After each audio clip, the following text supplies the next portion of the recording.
Hello, everybody, and welcome back to the Lab Collective podcast. My name is Lou Follenkamp, and today I want to talk about something that's probably going to make some people very uncomfortable. I want to talk about what I call the physical therapy matrix. Now, before anyone starts firing off angry comments, this isn't about, I want everyone to know this isn't about bashing physical therapy. I absolutely love physical therapy. I've built my career around this profession.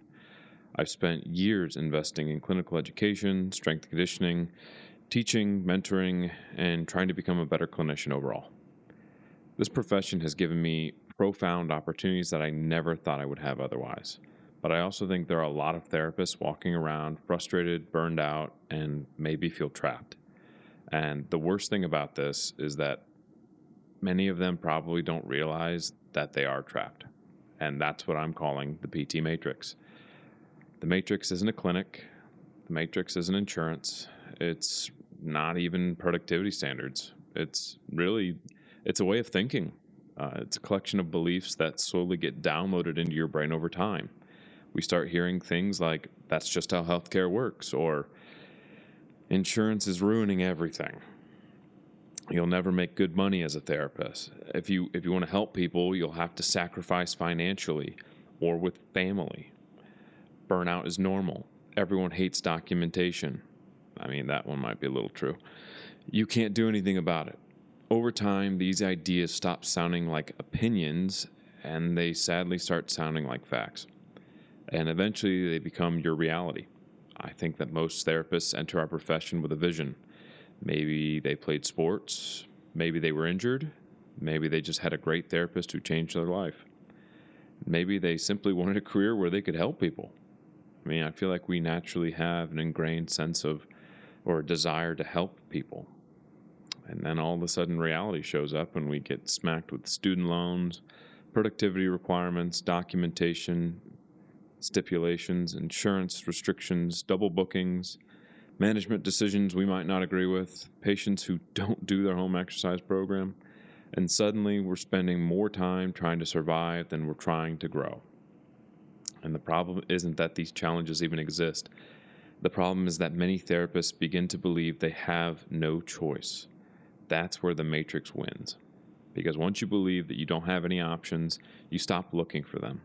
You stop asking questions. You stop taking risks. You stop imagining a different future. Imagine you're just settling. You tell yourself that this is how things are. What's interesting is that if you step back and actually look around the profession, you'll see people breaking the rules everywhere. Now, I don't mean literally breaking the rules as in malpractice.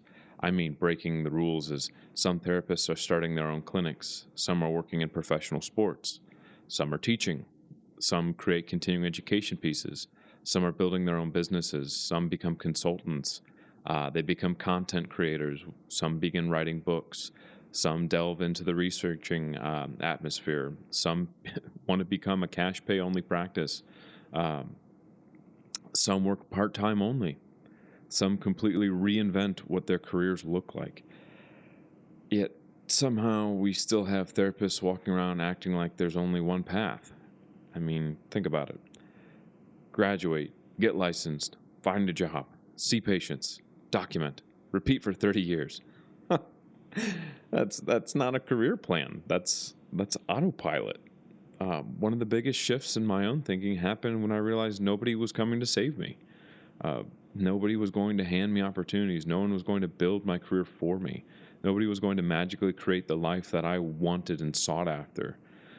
That was my responsibility. And honestly, that's one of the most freeing realizations you can have. Because if you're responsible, that means you're in control. I mean, don't get me wrong. There are legitimate problems in healthcare. Reimbursement is extremely challenging. Documentation can be excessive. Many clinics struggle with staffing. I mean, these are all real issues. But if every conversation you have revolves around the problems, eventually become someone who really only sees problems. And I think a better question is, given the reality of the profession, what can I build?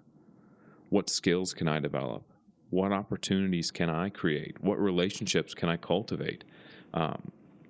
What value can I provide? Those questions lead somewhere. And complaining, honestly, no one wants to hear you complain, and few people are going to tell you what to do about it. So that's why I want to take this how do I put it? This is going to be personal here for a minute, because there was a point in my career where I realized that I had been buying into this so-called PT matrix myself.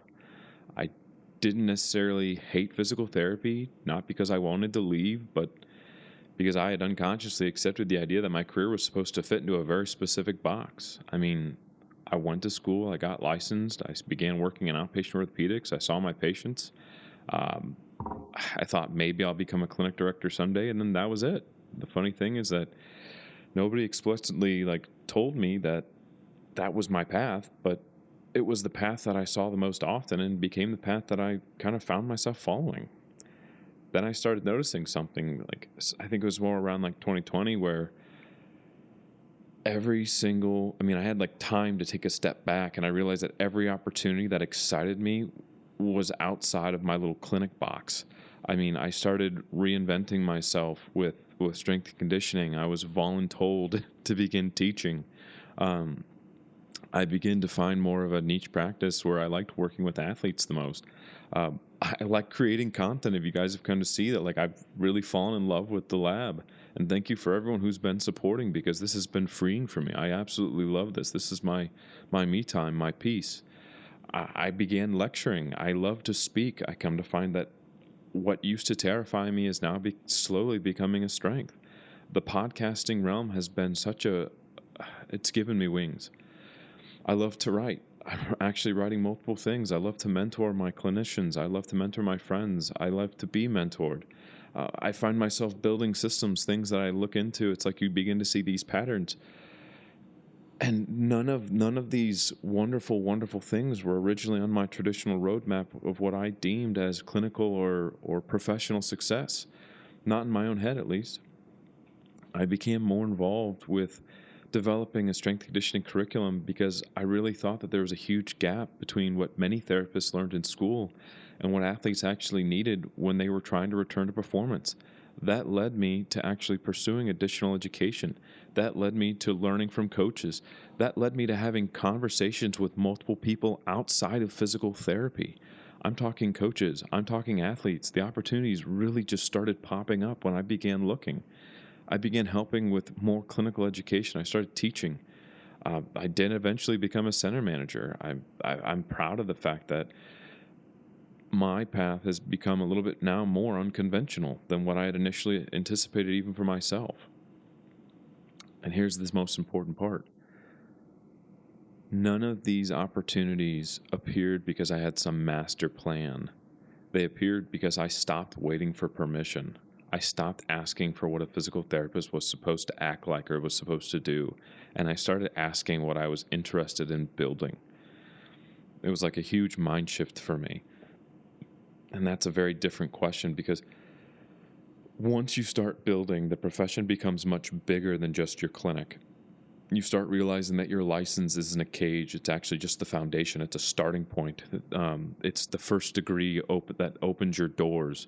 But the doors after that were opened were really curiosity, the relationships, and the initiatives that I took. I think that's what many clinicians miss.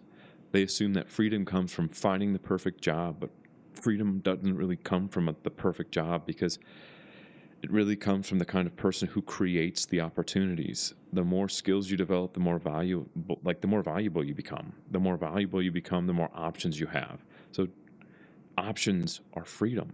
I mean, don't get me wrong, I still treat patients. I still love the profession, but today my professional identity is much bigger than my own job title. And that shift has changed everything. Not because my circumstances suddenly became perfect, but because I stopped viewing myself as just a physical therapist. I started viewing myself as someone who could create, teach, lead, learn, and really contribute in multiple ways. And that's when the Matrix, as I'm calling it, really kind of started to lose its power. So let's kind of get back to the big picture here. You know, one thing I wish more therapists understood is that expertise is what will create freedom. The better that you become, the more options you have. If you become exceptional at your craft, people will begin to notice. Patients will notice this, especially. Employers will notice. Colleagues notice. Opportunities will start to appear. I promise you. Like, it's not going to be overnight. It's not going to be some magical, what do you need kind of a thing.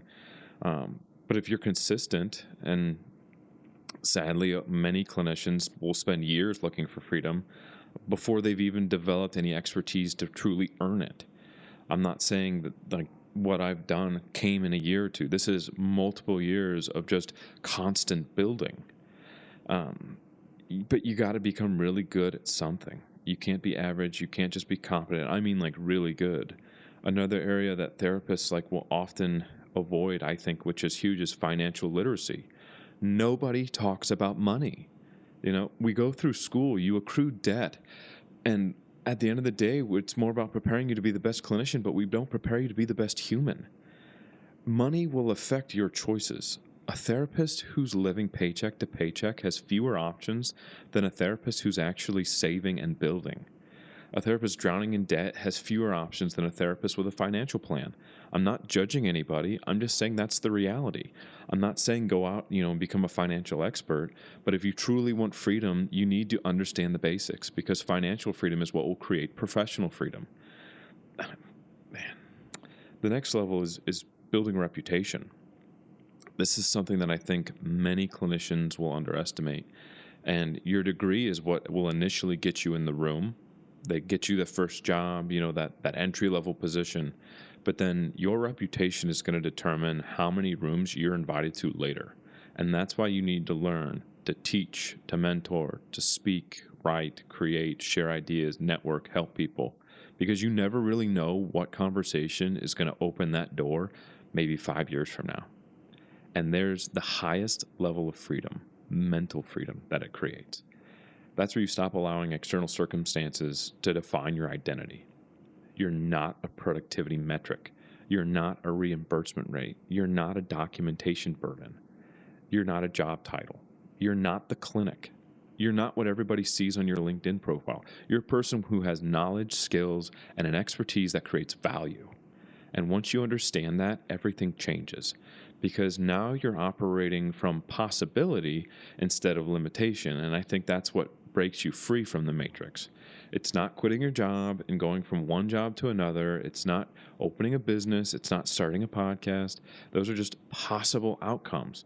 You need to find, and let me elaborate on this. Breaking free means that you're recognizing that you have more agency than you actually think. You have more options than you think. You have more control than you think. The door isn't locked, okay? Most people just stopped trying to handle what they begin to fear. So if you're listening to this and you're feeling stuck, I want you to ask yourself one question. What would I do if I truly believed I wasn't trapped? Because you might be in that job right now where you need it because of, maybe you have accrued a lot of student debt. But if you could, and you believe that you truly weren't trapped, would you pursue a certification? Would you seek out more mentorship? Would you start teaching? Would you launch a side project? Would you begin content creating? Would you apply for a different position? Would you finally take that step you've been putting off for years? Like, whatever the answer is, I want you to start there. Not next year, not when conditions are perfect, not when you're less busy. I want you to start now. Because the longer you're staying in that PT matrix you've created for yourself, the more normal the cage begins to feel. And that's a very dangerous place to be. And I want you guys to think about the fact that the longer you spend in that cage, and we begin to see that placement of stagnation, you begin to hate this profession. And I don't want anyone who has such an innate desire to help people and who has such an innate passion to learn for the medical field to go and get snuffed out. So please, I hope you have enjoyed listening to this, and I hope you take some semblance of what your first step needs to be. And I'm always here if you ever have questions, or if maybe you're not sure what that first step needs to be and you just want someone to talk with. Our profession is one thing that we help others, but sometimes we don't like to help ourselves. And if you ever need to sit down, maybe over a cup of coffee and talk, I'm always here. So I hope you guys enjoyed today. Thank you so much for listening to today's episode. Please keep learning, keep questioning, keep building something that matters to you. And I'll see you guys in the next episode.